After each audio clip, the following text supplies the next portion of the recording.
Hello guys, welcome to the Geometry Notes tutorial series. In today's tutorial, we are going to see how to create this procedural chain using Geometry Notes inside Blender.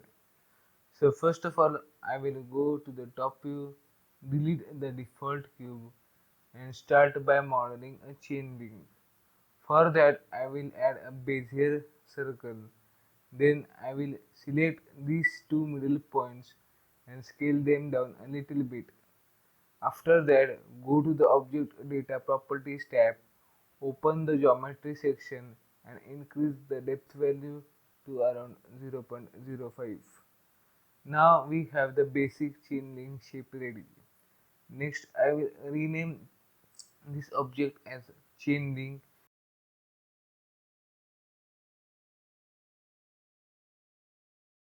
and hide it from the viewport. Now let's create the actual chain setup. I will add a Bezier curve here, then go to the Geometry Nodes Editor workspace, click on New, and the Blender will create these two default nodes, Group Input and Group Output. To create evenly spaced control points along the curve, we will use the Resample Curve node. Now, as soon as I connect it, you can see the curve now contains 10 control points. But instead of using count mode, I am going to switch it to the length mode. Now I will increase the length value to around 0.5. As you can see, we have now 5 control points 1, 2, 3, 4, and 5. Now I will add an instance on the points node and place it between the sample curve and group output nodes.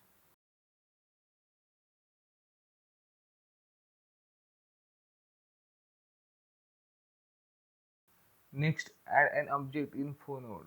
From the drop-down menu, select the chain link object. Connect the object info node to the instance socket of the instance on points node.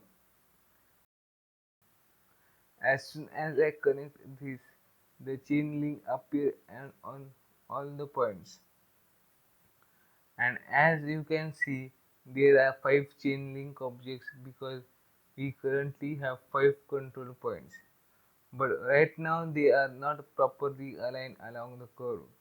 So to fix that, I will add an align user to vector node and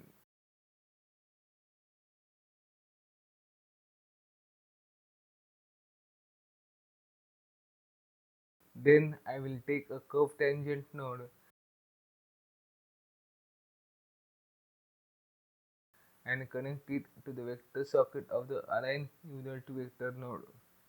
Finally, connect the rotation output to the rotation socket of instance on the points node. Now the chain links are perfectly aligned along the curve, but we still need to rotate every alternate chain links individually.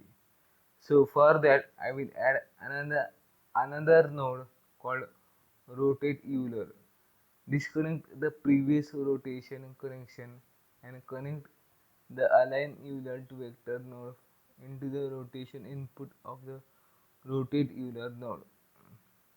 Then add an index node and a combine XYZ node.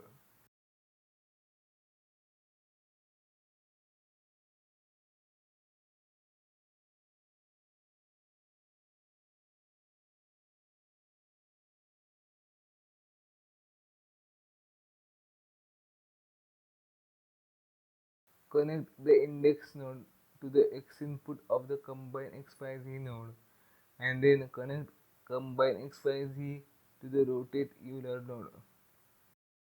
Now I will reduce the size of the original chain link so that they are properly in shape.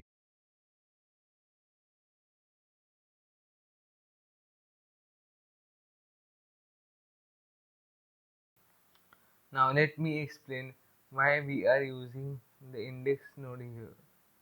Every control point has its own index value. 0, 1, 2, 3, 4, and 5. The rotation values inside the geometry node work in radians, not degrees. So 0 radians means 0 degrees.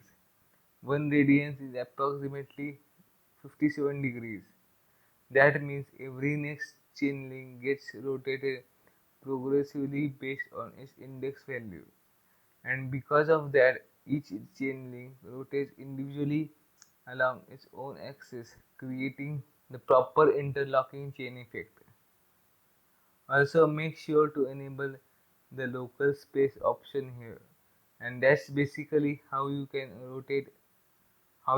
create a procedural chain using the geometry node in Blender. The best part is that everything is completely non-destructive, so you can easily increase or decrease the chain length anytime you want. So yeah, that's it for this tutorial. I hope you enjoyed the video, and I will see you in the next one. Thank you. Bye bye. Have fun.